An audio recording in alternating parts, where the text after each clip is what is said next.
And సినిమాలో మీకు రావాల్సిన క్యారెక్టర్ ఏదో ఒకటి ఉదయ్ కిరణ్ గారికి వెళ్ళిందని నాకు రావాల్సిన క్యారెక్టర్ ఉదయ్ కాదా? కిరణ్కి ఏం వెళ్ళలేదు. యాక్చువల్లీ అక్కడ ఏంటి అని అంటే నేను చెప్పాను కదా ఇందాక, నాకు మోడలింగ్ ఫస్ట్ కాంపిటీషన్స్ అవుతున్నాయి అని చెప్పి. సో అలాంటి ఒక కాంపిటీషన్లో ఉదయ్ కిరణ్ నాకు పరిచయం అయ్యాడు. సో దట్ అది బిఫోర్ చిత్రమా మూవీ బిఫోర్ చిత్రం. అసలు అప్పటికి ఉదయ్ కిరణ్ ఎవరికి కూడా తెలియదు. సో తను ఇమ్రాన్ ఖాన్ అని కొరియోగ్రాఫర్ ఉన్నాడు, ఇమ్రాన్ ఖాన్ దగ్గర ట్రైన్ అయ్యాడు కొద్ది రోజులు. సో తను ఆ కాంపిటీషన్కి వచ్చాడు. ఇది హరిహర కళాభవన్లో నేను చెప్పాను కదా నా ఫస్ట్ కాంపిటీషన్ అని చెప్పి. ఉదయ్ కిరణ్ కూడా అక్కడికి వచ్చాడు. సో అక్కడ పరిచయం ఉదయ్ కిరణ్ నాకు. సో ఏంటంటే ఫస్ట్ రౌండ్లో ఇద్దరము అవుట్ అయినాం. ఉదయ్ కిరణ్ అవుట్ అయ్యాడు, నేను అవుట్ అయినా. యాక్చువల్గా నేను అవుట్ అవ్వడానికి ఏంటంటే నేను ట్రెడిషనల్ డ్రెస్ వేసుకొని చివింగం నడిచేటప్పుడు చివింగం ఉండే నా దగ్గర, చివింగం ఉండే. సో దట్స్ రాంగ్ అంట. ట్రెడిషనల్ డ్రెస్ ఉన్నప్పుడు చివింగం ఉండొద్దు. It was your beginning days నాకు తెలియదు. మనోడు ఉదయ్ కిరణ్ ఏంటంటే ఒక బొట్టు పెట్టుకున్నాడు ట్రెడిషనల్గా. ఆ స్వెట్కు ఆ బొట్టు అంతా డిస్టర్బ్ అయిపోయి ఇది అయిపోయింది. సో దట్ రీజన్ మేము ఇద్దరం మా బాధలు చెప్పుకుంటున్నాం. ఇట్లా ఇద్దరం పోయినాము బ్యాక్ స్టేజ్లో, మేము ఇద్దరం బాధలు చెప్పుకుంటున్నాం రీజన్స్. ఇంకా కాంపిటీషన్ ఓడిపోయాక మనం ఎప్పుడు కూడా మనల్ని ఏమంటారు జస్టిఫై చేసుకుంటాం కదా, మన తప్పు కాదు వాడిదే తప్పు అన్నట్టుగా ఒకరిదొకరు జస్టిఫై చేసుకుంటాం. అంటే ఇట్లా ఫస్ట్ షో అయినా కూడా ఎవరైతే జడ్జి వచ్చిర్రో వాళ్ళదే రాంగ్, మనలాంటి వాళ్ళను ఫస్ట్ రౌండ్ల నుంచి తీయడం కరెక్ట్ కాదు, మనకన్నా తోపులా అక్కడ ఉన్నోళ్ళు అది ఇది అని ఇలాంటి డిస్కషన్స్ అవుతుంటాయి కదా. ఆ డిస్కషన్స్లో ఉన్నప్పుడు దానికి ముందు ఏంటంటే మిస్టీరియస్ గర్ల్ అనే ఒక మూవీ అవుతుండే. సో ఆ మూవీలో సెకండ్ హీరోని రిప్లేస్ చేస్తున్నారు వాళ్ళు, మిస్టీరియస్ గర్ల్ ఒక సెకండ్ హీరోని రిప్లేస్ చేస్తున్నారు. అయితే దానికి కాస్టింగ్ డైరెక్టర్ ప్రకాష్ మెహతా అని ఒక అతను ఉన్నాడు. సో తను ఏంటంటే నాకు కాల్ చేశాడు. అప్పుడు land lines we didn't had any. So ఈ call me, I'm talking about this in 2001 or 2 ఆ టైంలో. అప్పటికి చిన్న ఫోన్స్ కూడా లేవా, నోకియా లేవు అనుకుంటా అప్పటికి. అంటే నా దగ్గర లేకుండా సెల్ ఫోను. సో నాకు ల్యాండ్ లైన్ నెంబర్ ఉండే. So land line through call చేశారు నాకు. కాల్ చేస్తే నేను ఇట్లా షోలో ఉన్నాను, హరిహర కళాభవన్లో షో అవుతుంది అని అంటే నేను ఈవినింగ్ వచ్చి కలుస్తాను అన్నాడు. ఆ షోకి వచ్చిండు. సో మేము అవుట్ కాగానే తను వచ్చిండు. నేను మేమిద్దరం మాట్లాడుకున్నప్పుడు వచ్చి ప్రకాష్ మెహతా అని చెప్పి కార్డు ఇచ్చి, ఉదయ్ కిరణ్ కూడా పక్కన ఉన్నాడు కదా, ఉదయ్ కిరణ్ కూడా ఇచ్చాడు కార్డు. ఇంకా ఇద్దరు ముగ్గురు ఎవరెవరు ఉన్నారో అక్కడ, అంటే ఎవరినన్నా ఒకరిని సెలెక్ట్ చేయొచ్చులే అన్నట్టుగా నాతో పాటు ఇంకా వేరే వాళ్ళకు కూడా ఇచ్చారు. సో అక్కడికి నేను ఉదయ్ కిరణ్ ఇద్దరం వెళ్ళినాం ఆఫీస్కి next day. So Uday Kiran నాకన్నా ముందు వచ్చిండు. సో అక్కడ వెళ్ళినాక ఇంకా కొంచెం మాట్లాడినాక అక్కడ ఏంటంటే సెకండ్ హాఫ్ అంతా కొంచెం లేడీ గెటప్ ఉంటుంది.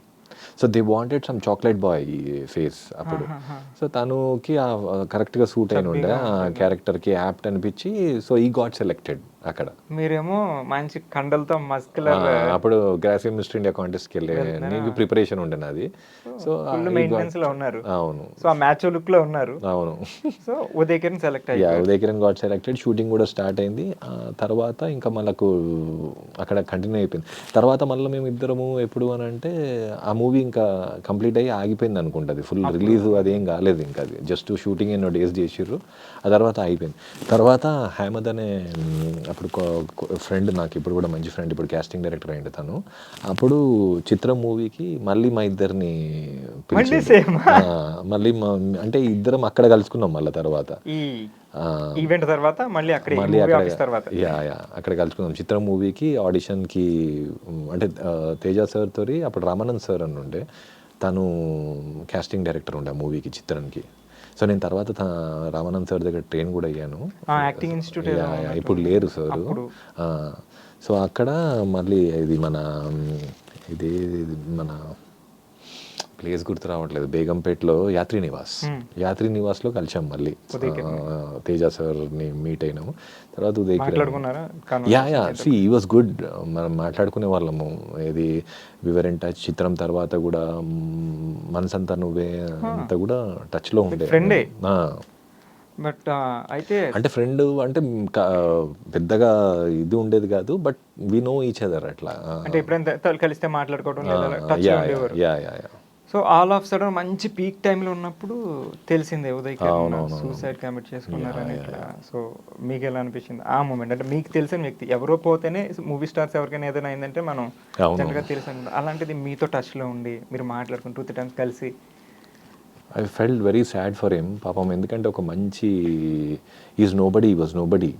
సో అక్కడి నుంచి జీరో నుంచి ఒక మంచి పొజిషన్కి వచ్చి ఈ లాస్ట్ అవుట్. తర్వాత మధ్యలో తనకు మూవీ ఆఫర్స్ రాక పాపం as an artist we can understand what they ఎట్లా ఉంటుందో work లేనప్పుడు. ఒకసారి సక్సెస్ చూసిన తర్వాత ఒక పీక్స్ వెళ్ళిన తర్వాత వర్క్ సూపర్ స్టార్ రేంజ్కి వెళ్ళారు ఆయన. వెళ్ళిన తర్వాత పాపము తనకు ఆ సక్సెస్ లేకపోతే వాట్ ఈ మస్ట్ హ్యావ్ గాన్ త్రూ. ఇంకోటి చేసిన మూవీస్ అన్ని కూడా హిట్ కాకపోవడము and all that was too much అని అనుకుంటా. So I felt very sad. Because ఆ తర్వాత మనసంతా నువ్వే, ఆ తర్వాత ఎక్కువ ఏం లేకుండే ఒక్కసారి ఏదో ఒక ఫంక్షన్లో కలిసినాం మేము. మళ్ళీ తర్వాత ఎప్పుడో ఎన్నో ఇయర్స్ తర్వాత ఒక ఫంక్షన్లో కలిసినుండే. You also was a guest there. So అప్పుడు ఒక్కసారి కలిసినాము, అప్పుడు నార్మల్గా మాట్లాడుకున్నాము. తర్వాత very sad to hear that. Okay, keeping it aside. And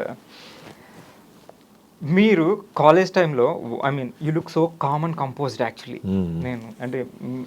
నేను ఫస్ట్ చూసినప్పుడు కూడా అలానే అనుకున్నా. అంటే చూడడానికి జస్ట్ మోడల్ అన్నారు కదా, నాకు ఫస్ట్ మీ లుక్ నాకు అలాగే పడింది. మోడల్లోకి ఇలా స్టిఫ్గా ఉంటాం, ఎట్లా చూడడం ఇలా జస్ట్ అవసరం అయితే. సో నువ్వు సీరియస్ కైండ్ ఆఫ్ థింగ్ ఏమో, ఈయన చాలా సీరియస్ ఏమో వాస్తవం అన్నట్టు. సో మనం కలిసి వర్క్ చేసే వరకు నాకు తెలియదు యూ టూ కూల్ అని, వెరీ కూల్. సో చూడడానికి మాత్రం వెరీ కామన్ కంపోజ్డ్ లుక్, ఇట్లా అంటే యాటిట్యూడ్ ఉంటారు, ఒక యాటిట్యూడ్ అనుకుంటారా. అందులో మీ వాయిస్ కూడా బేస్ వాయిస్ ఉంటుంది. యా క్యారే. సో